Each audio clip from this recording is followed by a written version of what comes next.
गैर जानबदारी का नाम भी देते हैं। ये दो लफ्ज़ों से आपको ये खत आ सकता है, दो लफ्ज़ों से ये आपको क्वेश्चन आ सकता है पेपर में। अगर ये कहे कि खतूत अदम तरजीह की जगह छोड़ के आप कानून गैर जानबदारी, खतूत गैर जानबदारी के ऊपर नोट लिखें बजरिया गोशवारा एंड डायग्राम, तो आपने यही जो है वो आपने इसकी डायग्राम्स बनानी है और यही आपने जो है वो इसका गोशवारा तैयार करना है। मैंने आपको पिछले क्वेश्चंस में ये चीज़ बताई थी कि हमने पिछले तमाम क्वेश्चनों में एक फ़र्द दो चीज़ों के बारे में जिक्र किया था। हमने एक फ़र्द दो ख़रीदारी की चीज़ों के बारे में जिक्र किया था। कानून मसावी फ़ायदा मुख्ततम में हमने कहा था कि दो चीज़ें खरीदनी, लेकिन उनको बदल बदल कर जो है वो रुपया खर्च करना है और हर चीज़ के ऊपर आपका फ़ायदा ज़्यादा से ज़्यादा हो। लेकिन ये कानून जो है वो थोड़ा सा उनसे डिफरेंस है, उनसे अलग है। खतूत अदम तरजीह, इसको इंग्लिश में इंडिफरेंस कर्व भी कहते हैं। इसमें आपने दो चीज़ों को खरीदना है, लेकिन जोड़ा खरीदना है, अलग अलग नहीं खरीदना। आपने दो चीज़ों को खरीदना है लेकिन जोड़ा खरीदना है, अलग अलग नहीं करना।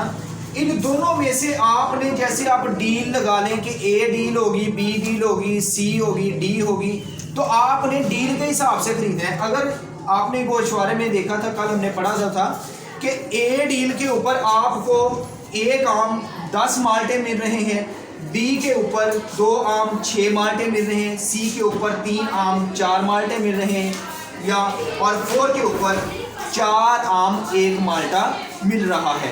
इस कानून में आपने ये बात साबित करनी है कि जैसे जैसे आप एक चीज़ को लेते जा रहे हैं यानी बढ़ाते जा रहे हैं तो दूसरी में कमी होगी।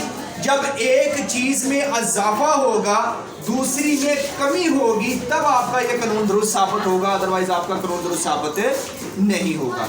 अब देखें, कानून खतूत अदम तरजीह में उसने कहा था कि नंबर 1 ए डील के ऊपर हमें एक आम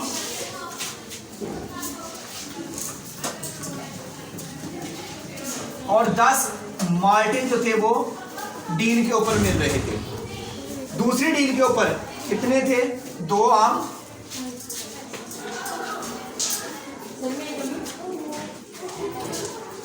और 6 माल्टे मिल रहे थे। इधर आपके पास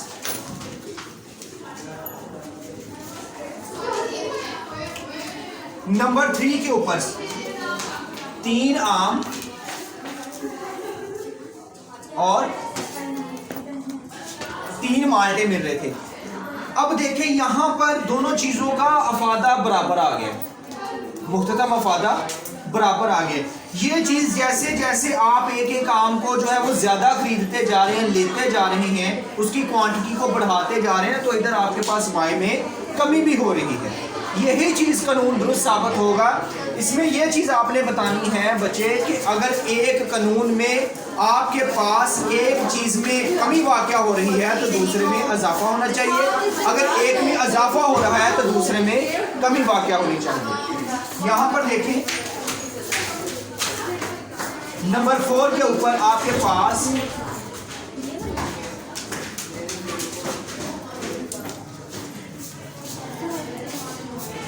चार आम और 1 माल्टा मिल रहा था। इसका जो खत होगा वो ऊपर से नीचे आके स्लोप हो जाएगा, ठीक है। इसका जो खत होगा वो ऊपर से नीचे आके स्लोप हो जाएगा, तब जाके इसका कानून जो है वो दुरुस्त साबित होगा। ये कानून ना तो एक दूसरे को कता करते हैं,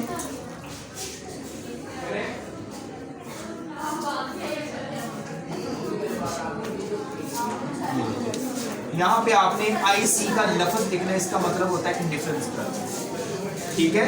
आपने इन जोड़ों के नाम रख देने हैं, A,